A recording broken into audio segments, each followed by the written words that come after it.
Love you. Love you. Happy.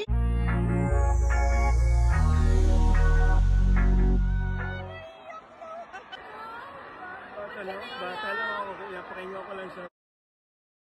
Naging emotional nga itong si E.A. Guzman matapos mapanood ang concert ni Chris Brown. Sobrang fan kasi ni Chris Brown itong si E.A. Hindi nga inaasahan ni Shaira Diaz na makikita na ganito kasaya ang kanyang asawa. Tears of joy nga ito para dito kay E.A. Naibahagi naman ni Shaira Diaz ang pagpatak ng luha ng kanyang asawa na si E.A. Nakuhanan nga niya ito ng video. Ang mga ganito ngang moment ni na Shaira Diaz ay talaga namang napakasaya. Hindi ine-expect ni E.A. na mapapanood niya ng live itong si Chris Brown, kaya naman ganoon na lamang ang pagkakatuwa nito.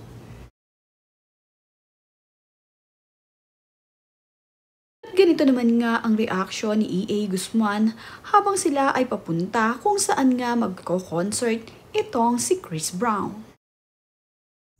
So you happy? Yeah. Me too. Papunta nga sila sa venue kung saan gaganapin ang concert ni Chris Brown. Makikitang nakaredy na agad ang cellphone ni E.A. upang maibidyo niya ang kanyang happy memories sa kanyang panonood dito sa kanyang idolo. Makikita ngang nagsiself-vlog itong si E.A. Sobrang saya nga niya habang sila ay papunta sa venue ng kanyang asawa. Ibang-iba nga ang mga ngiti nito. At habang papalapit nga itong si E.A. Guzman sa kanilang venue na panonooran, ay napakaganda ng mga ngiti nito at talaga namang tuwang-tuwa. Tila nga batang napapalundag itong si E.A. sa sobrang saya. Lalo pa nga nang makita na niya ang entrance kung saan sila papasok ni Shaira.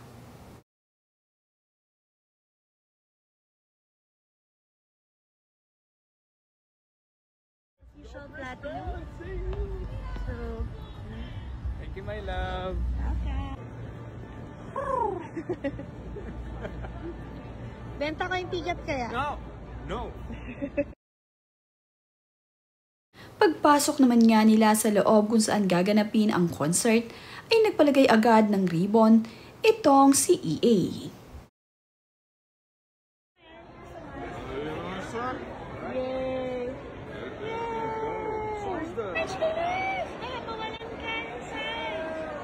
Yan na. Lungkot yan kanina kasi late kami nakarating. Cool. Daming merch. Chris Brown. Lahat yan.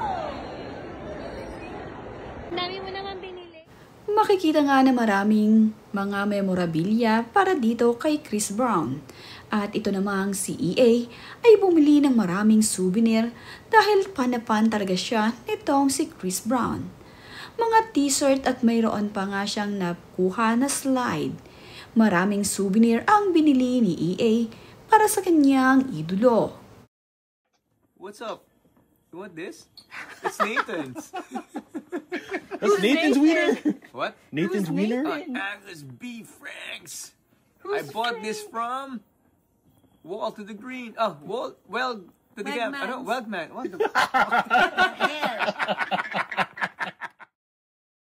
Habang nagbabonding naman nga itong sina E.A. Guzman, Shaira at ang kanyang mga kaibigan dito sa US, ay nakakaaliw naman nga ang ginawa ni E.A. Guzman.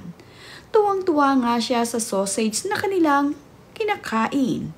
Nakakatuwa nga ang bidyong ibinahagi ni Shaira na talaga namang ipinapakita ni E.A. Guzman ang sausage na nakahain sa kanila. Tuwang-tuwa nga itong si E.A. sa sausage na ito. May mukhang famous ang sausage na ito dito sa US. Kaya naman itong si E.A.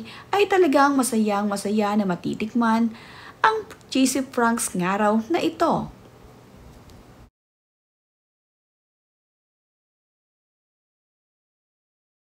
Sa Walmart nga daw nabili ang napakasarap na sausage na ito.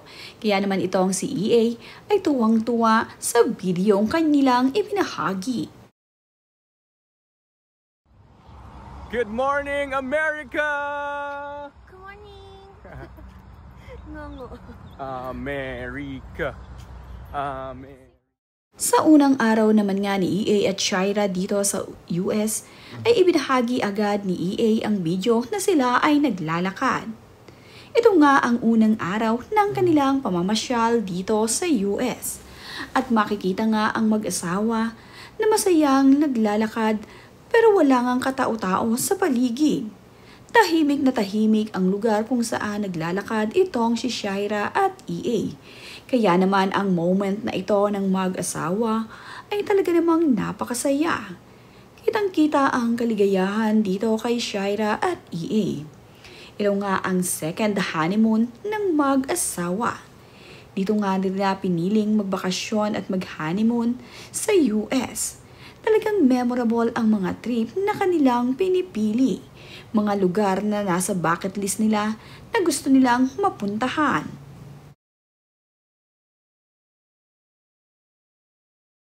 Ngayon nga ay masayang naglilibot itong sina Shaira at itong si EA dito sa US. Talaga namang nagustuhan nila ang US sa kanilang bakasyon. Nagkakabanding din sila ng kanyang ilan sa mga kaibigan na naririto. Sila nga ang kanilang pinuntahan dito na talaga namang maitutur din sila. Nabati rin ni EA Guzman ang kanyang kaibigan na si Jericho ng happy birthday.